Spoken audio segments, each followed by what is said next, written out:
Hello, friends. In ancient Rome, justice wasn't blind. She had one eye on the law and the other on who you knew. Roman law was a marvel, a masterpiece of rules, contracts, and courtroom drama that even modern systems admire today. But don't be fooled. Amid the solemn scrolls and marble halls, there was no shortage of passion, cleverness, and a little bit of theatrical flair. Let's start at the heart. The 12 tables. Around 450 BCE, the Romans decided maybe it's not a great idea if only the upper class knows the laws.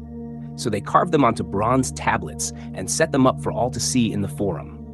Finally, the everyday Roman citizen could point to a tablet and say, "Hey, it says right here I can grow my fig tree over the neighbor's fence. So there." As Rome expanded, so did its laws.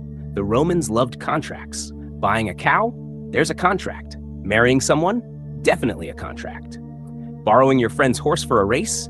You better believe there's a contract and a clause about who pays if the horse gets too excited and bolts into the countryside. Courtrooms in Rome were bustling arenas, more lively than today's TV dramas. There were no professional lawyers at first. You had to be your own advocate, and if you were really bad at it, tough luck. Eventually, skilled orators like Cicero turned legal pleading into high art.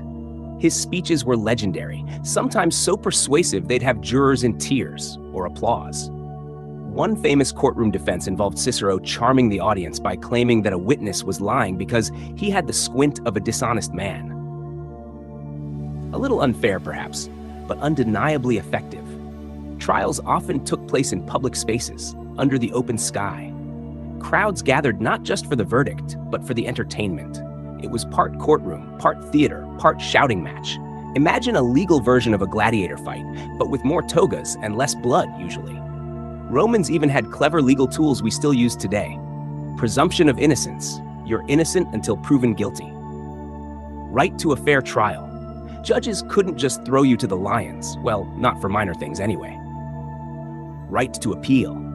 If you didn't like the first outcome, you could petition higher authorities, sometimes even the emperor himself if you had the nerve.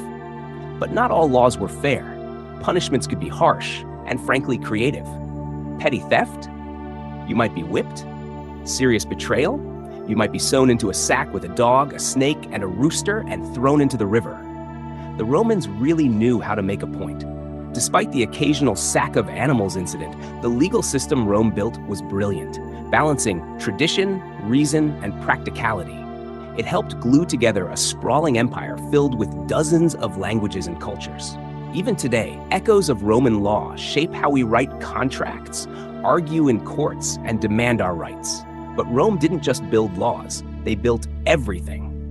From the bustling forums where lawsuits began, to the grand arches and serene baths where lawyers and citizens alike went to relax after a long day of arguing about property lines.